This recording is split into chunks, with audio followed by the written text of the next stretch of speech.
махаббат ертегісі бүгінгі қадірде өте қызықты эпизодтарға толы болады. Махирді өлтіруге асыққан Сәлім көлігінде барлық аудио дыбыс барлығын естіп отырады. Тезірек өлтір, Куршат, тезірек өлтір дейді.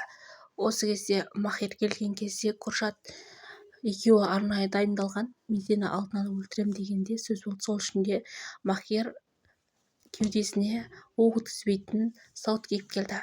Осы кезде өлтіргелі жатқан кезде оны Жанпеза көріп қалады. Жанпеза әжесінің ауырғанын естіп келген еді. Сол бойда ештеңе деместен Махирдің алдынан өзін кеудесін тоса салады.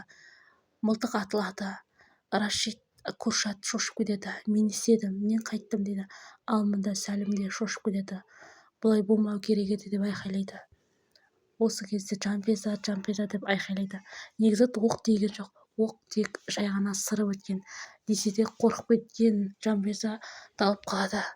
Ал көліктің ішінде Сәлім жынырып, Жанпеза, сен менің жоспарымды құрттың, сен менің жоспарымды құрттың деп айқайлай береді жынданып. Атасына еріп келген Жайлан прокуратураға өзі келе жатыр. Өйткені көптеген адамдардан алданған ақшалары барын да айтты. Оны міндетті түрде Рашид комиссар қарсы алып, барлығына өзі көмектесетіндей түр танытты. Ал жарасын тіктіртуге ауруханаға келген. Бірақ Жанпеза қырсықтанып, Жанпезаның әкесі жағдайын сұрап жатыр. Қызым қалай, барлығы жақсы ма дейді. Барлығы дұрыс дейді. Тек Жанпеза қырсықтанып, күйеуім қасыма кірсін, ол менің қасымда тұрсын дейді. Осылайша Махир Жанпезаның еркелігін көтереді және де әлі де ешқандай жасалмаса да айқайлап шыңғырып жұрттың мазасын алады. Ал мұнда Рашидке қоңырау шағады. Ол міндетті түрде қоңырау шалып жатқан Куршат еді. Больницада Куршат Жанпезаға есеп беріп жатыр. Мен ешқандай ататын ойым болған жоқ. Біздің арамыздағы жоспар, сен оны білмеуің тиіс дейді. Десе де Жанпеза, сен Махирді атсаң, мені де атқаның, мен сені әке деп қабылдамаймын деп ашулы түрде айтып жатыр.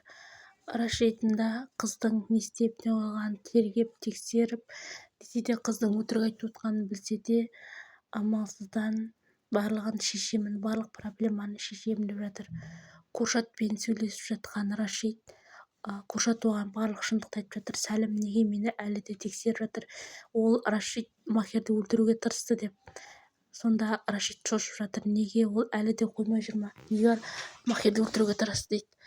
Ал мұнда кемпір ауырып жатса да, осы сынағым бітпеді ғой. Қашан Жанпеза бақытты болады екен? Бақытты күндеріміз қашан келеді деп армандап жатыр. Анда әдеттегідей Махир мен Жанпезаның ұрысы. Екеуі қанша жерден ұрса да бір-бірін жақсы көріп, ақыры бір-бірін құшақтап, тағы да больницада бір түндерін өткізеді. Ал мұнда Сәлім жынданып жатыр. Оған Рашид комиссар келіп, сенің есің дұрыс па, мен саған Махирге жолама дедім дейді. Осы кезде Куршатта, сен менің қызымды өлтіре жаздадың, енді сен айтқаныңды қылмаймын, маған сенбейтін болсаң қазір серіктестен бас тарт, мен кете саламын деп қорқытып жатыр. Ал мұнда екеуі тағы да әңгімелесіп келе жатқан кезде оның көліктері ашық тұрған және оның ішіндегі ноутбугын және де Жанпезаның анасы сыйға тартқан моншағын кішкентай көшеде қаңғып жүрген қыз алып қашты. Жанпеза мен Махирдің бөлмесін жинап жүрген Махирдің анасы жастық тысты аламын деп ол тосын сый, яғни перманың тығып кеткен жүктілік тестін осы жерге әкеледі. Бұл кезде барлығы Жайланға тиісіп, ақшаны қайдан алдың, сонша ақшамен қалай келдің деп тиісіп сұрақтың астына қойып жатқан. Осы кезде барлығының көзінше бұл не, мен ештеңе түсінбедім, Жанпезаның бөлмесін тауып алдым деп жүктілікті анықтайтын тестті барлығына көрсетті. Барлығы қуанып жатқан кезде тек Перман ғана шашалып қалды. Не айтарын білмей, өйткені бұл Перманның әкелік анықтайтын тест болған. Сен әже болдың деп қуанып жатыр. Сүрия болса, мен әже боламын деп қатты қуанып, тіпті септі барлығы қуаныштарын білдіріп жатқан кезде тек кемпір ғана, енді маған қанша жердің ұрпағы жетіспей тұр еді, мен қанша жерден туған немерені қалай немере деймін деп истерика болып ақыры талып қалды. Яғни Жанпезаның жүктілігін қаламайтын. Ал мұнда қаңғып жүрген балаларды ұстап алып жұмысқа салғатын осы кісі міндетті түрде Махирдің ноутбугын алып кеткенін білмейді. Ендігі сериясы өте қызық, жалғасы бар.